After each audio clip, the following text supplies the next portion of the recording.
Assalamualaikum warahmatullahi wabarakatuh. Halo teman-teman semua, selamat datang di channel Bang Apri TV. Ya, jadi di sini kita sudah ada di dalam website dari aplikasi pinjol EasyCash ya.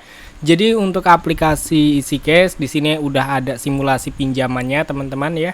Jadi pinjol dari aplikasi EasyCash ini cukup berani, yaitu memberikan limit pinjaman hingga 80 juta rupiah.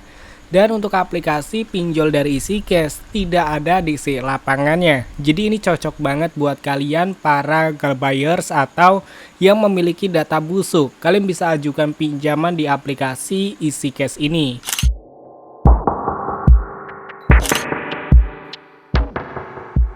Nah, jadi teman-teman, di sini kita akan membahas mengenai galbay di aplikasi EasyCash. Jadi buat kalian yang mungkin sedang melakukan galbay atau buat kalian yang sedang ancang-ancang baru ingin melakukan galbay, kalian bisa simak video ini dan di sini kita akan memberikan masukan kepada kalian ya, mengapa kalian wajib menggalbay aplikasi dari EasyCash. Oke.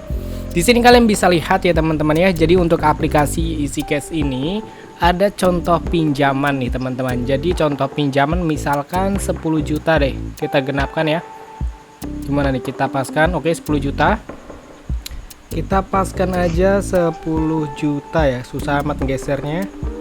Oke, di sini kita paskan aja 10 juta dengan tenor yaitu 3 bulan deh ya. Kita lihat dan kalian bisa lihat ya, untuk pinjaman dari aplikasi EasyCash dengan limit 10 juta rupiah, setelah itu tenornya 3 bulan, untuk cicilan per bulan sudah termasuk bunga itu sebesar 4.233.330 rupiah ya. Di sini udah ada simulasinya teman-teman. Nah, kalian bisa lihat sendiri teman-teman. Jadi kalau misalkan pinjaman sebesar 10 juta rupiah, biasanya itu kita tidak akan menerima uang bersih ya. Tidak akan menerima uang bersih sebesar 4 juta rupiah, 10 juta rupiah, melainkan akan dipotong biaya layanan, biaya apapun itu pasti ada teman-teman. Jadi mungkin dari limit 10 juta rupiah kita hanya menerima sekitar 9.200.000 bahkan 8 juta sekian gitu ya. Tidak genap sebesar 10 juta rupiah yang akan kita terima. Oke. Nah, kalian perhatikan sendiri. Jadi kita taruh aja dari pinjaman sebesar 10 juta rupiah, kita menerima sebesar 9 juta aja deh ya. 9 juta dan di sini cicilan per bulannya 4.233.000 rupiah ya. Kita kalikan dulu di sini 4.332.000 rupiah. Di sini kita kalikan dengan tenor 3 bulan atau dengan cicilan 3 kali ya. Oke, di sini totalnya 12.996.000 rupiah dikurangi dengan 9 juta karena kita menerima pinjaman bersih 9 juta rupiah ya. Oke, di sini kita kurangi dengan 9 juta rupiah dan kalian bisa perhatikan sendiri untuk bunga yang harus dibayarkan dari total pinjaman sebesar 10 juta rupiah ini sebesar 3.996.000 rupiah atau kita genapkan aja 4 juta rupiah untuk bunga pinjaman sebesar 10 juta rupiah. Ini udah nggak masuk akal teman-teman. Kenapa? Karena di sini kita akan membongkar mengapa kita wajib melakukan galbay di aplikasi EasyCash.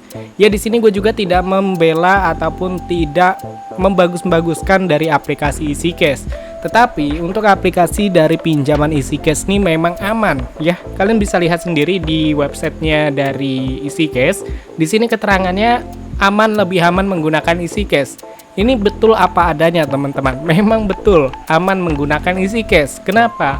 Karena untuk aplikasi pinjol dari EasyCash ini tidak bekerja sama dengan e-commerce. Seperti apa? Seperti Akulaku, Shopee, dan lain sebagainya. Kenapa dia tidak aman? Karena kalau kita menggunakan aplikasi pinjaman yang sudah bekerja sama dengan e-commerce seperti Akulaku, Shopee, dan lain sebagainya, itu nomor yang mungkin sudah pernah kita gunakan mengisi pulsa ataupun data ataupun kuota gitu ya, itu akan dihubungi ketika kita melakukan galbay gitu loh. Jadi untuk aplikasi dari EasyCash ini tidak ada yang namanya bekerja sama dengan e-commerce ya. Jadi dia tidak bekerja sama. Jadi seperti nomor kontak darurat kita ataupun seperti nomor yang ada di list kontak kita itu aman teman-teman. Aplikasi EasyCash ini tidak meminta akses izin ya. kontak, dan juga galeri. Kalau misal pun kalian nggak percaya, kalian bisa uninstall aplikasi EasyCash kalian, lalu kalian install lagi. Apakah ada aplikasi dari EasyCash meminta akses kontak, galeri? Itu tidak ada teman-teman. Mengapa gue mengatakan aman? Karena yang pertama, untuk aplikasi dari EasyCash ini tidak ada DC lapangannya. Dan yang kedua, tidak sebar data, oke? Dan ini cukup benar-benar aman ya. Sesuai dengan yang dikatakan website ini ya, lebih aman menggunakan EasyCash. Itu betul apa adanya teman-teman, tidak melebih-lebihkan, dan gue juga tidak membangga-banggakan dari aplikasi pinjol EasyCash, tapi memang apa adanya, lebih aman menggunakan EasyCash. Jadi kalau misal pun kita galbaikan, ya data-data kita itu aman dari sebar data DC gitu, dan kontak-kontak kita pun tidak disadap teman-teman. Ya, jadi buat kalian yang mungkin sedang ancang-ancang melakukan galbay di aplikasi EasyCash, ya galbaikan aja teman-teman ya. Bahkan anggota DPR lain sebagainya itu sudah mengatakan bahwa pinjol itu adalah keburukan teman-teman. Banyak yang mungkin melakukan bunuh diri atau melakukan menjual barang-barang hanya demi pinjol. Itu banyak banget teman-teman. Mengapa anggota-anggota seperti DPR dan lain sebagainya mengatakan bahwa pinjol ini keburukan? Nah, jadi ya seperti yang gua katakan tadi tuh teman-teman. Jadi aman-aman aja ketika kita galbay di aplikasi EasyCash. Jangan kalian berpikir kayak seperti ini, nanti kita kalau galbay kira-kira data kita disebar nggak nih? Atau nomor kita yang ada di list kontak kita akan dihubungi juga nggak nih? Akan dipermalukan nggak? Itu tenang aja teman-teman ya, seperti yang gua katakan di awal tadi, untuk aplikasi pinjol EasyCash tidak mengakses kontak, tidak mengakses galeri, dan juga dia tidak mengakses seperti aplikasi pinjol yang bekerja sama dengan e-commerce ya, karena tidak ada seperti menu mengisi pulsa, data, dan lain sebagainya. Jadi aman banget teman-teman. Oke, jadi buat kalian juga mungkin ya yang mungkin ketakutan melakukan galbay di aplikasi pinjol lainnya, kalian juga tidak perlu merasa ketakutan teman-teman. Ya, sebenarnya untuk adanya DC pinjol itu hanya menakut-nakuti kita ketika kita melakukan galbay atau kita telat melakukan pembayaran yang mengatakan bahwa ingin ke rumah, ingin menyita barang-barang. Itu sebenarnya tidak benar teman-teman. Tidak ada undang-undangnya juga dari OJK yang mengatakan bahwa DC boleh mengambil barang-barang berharga yang ada di rumah ya. Ya, walaupun undang-undang dibuat itu banyak dibuat untuk pinjaman online-nya daripada nasabahnya, tetapi memang tidak ada undang-undangnya ketika DC melakukan penagihan mengambil barang-barang berharga teman-teman. Ya, sebenarnya yang tidak banyak bergunanya, bahkan memang tidak berguna DC pinjol ini. Jadi kita lihat aja dari DC seperti DC bank gitu ya, mereka ada gunanya. Mengapa? Biasanya DC bank ini bisa mengecek ataupun menyegel barang. Ya, seperti yang kalian lihat, rumah ini sudah disegel atau rumah ini sedang diawasi oleh bank, seperti itu ya. Yang nantinya rumah kita itu dapat dilelang gitu loh. Jadi menutupi hutang-hutang kita. Dan kita lihat juga dari DC leasing teman-teman, mereka juga ada gunanya ya. Entah emang si pemiliknya sudah mengikhlaskan atau memang ketemu di jalan ya, motornya bisa diambil gitu loh. Ada haknya gitu, dan ada untungnya mereka mengerjakan DC leasing ya, dapat menyita barangnya karena memang belum ada pelunasan, dan juga bisa aja ya dia nih menjual lagi motornya gitu loh. Dia ada gunanya teman-teman. Lalu kalau misalkan DC dari pinjaman online itu tidak ada gunanya, dia mau apa ke rumah sebenarnya ya kan? Dia ke rumah mau mendengar kita langsung mengatakan bahwa tidak mampu bayar, atau ingin menagih janji-janji kita yang mungkin ingin kita lunaskan. Ya sama aja loh, mau ditekan seperti apapun ya, kalau kita pun memang tidak ada uangnya, ya sama aja nggak bakal kita bayar gitu loh, ya kan? Sebenarnya memang tidak ada gunanya teman-teman DC dari pinjol yang seperti itulah. Ya mungkin kalau gue masih di bagian seperti koperasi pinjaman, lebih baik seperti DC itu lebih baik gue stopkan aja teman-teman. Karena ngapa ya, mungkin memang tidak ada banyak gunanya gitu loh. Nyita rumah tidak bisa, mengambil barang berharga nggak bisa, dan juga mengambil kendaraan juga nggak bisa gitu loh. Nggak ada gunanya. Gajinya UMR, setelah itu ada biaya BPJS dan lain sebagainya, uang bensin, tapi hasil dia ini nggak ada, percuma gitu ya kan.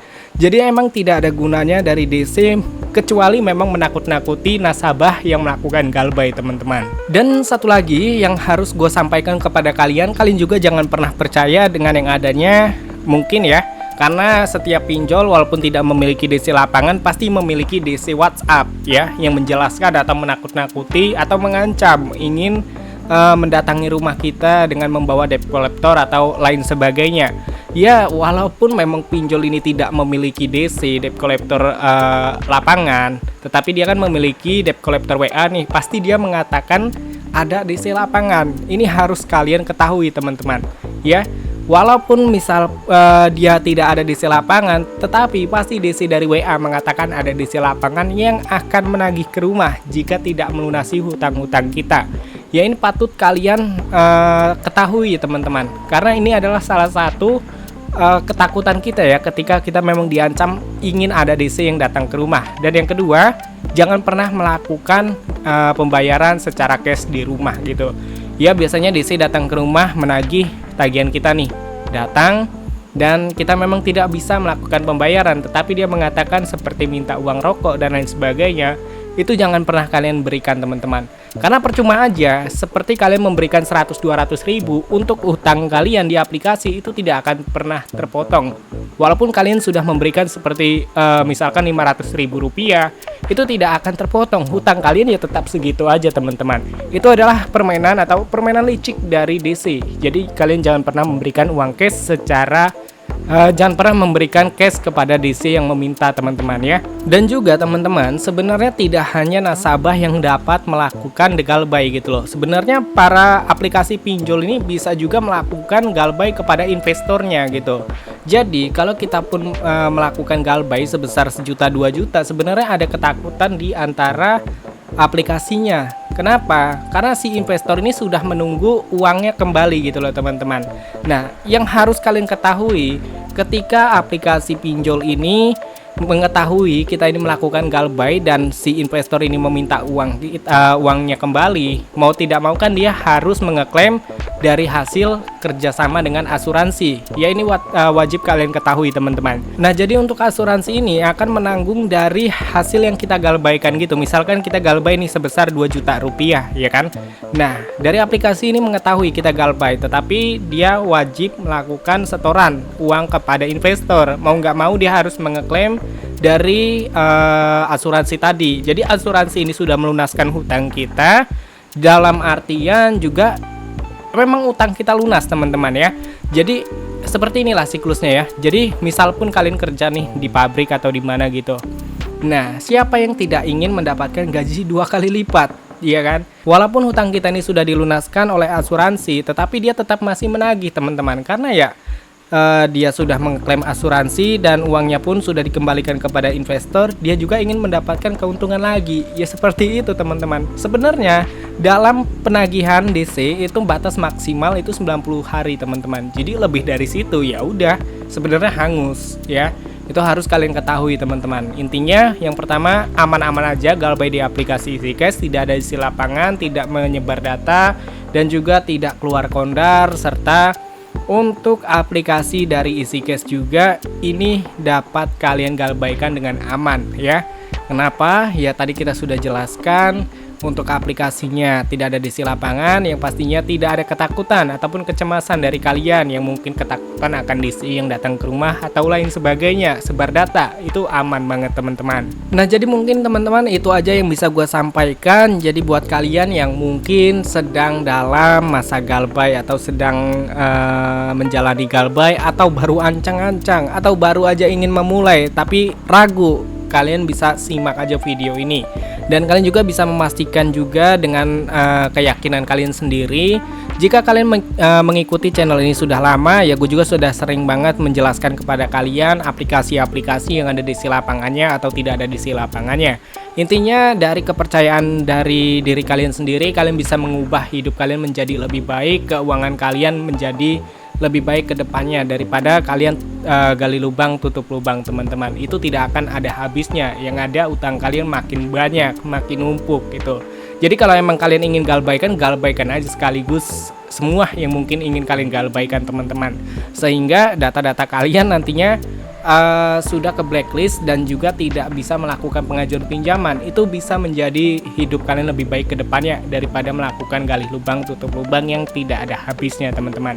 Oke, mungkin sampai sini aja, sampai ketemu lagi di video selanjutnya. See you next time.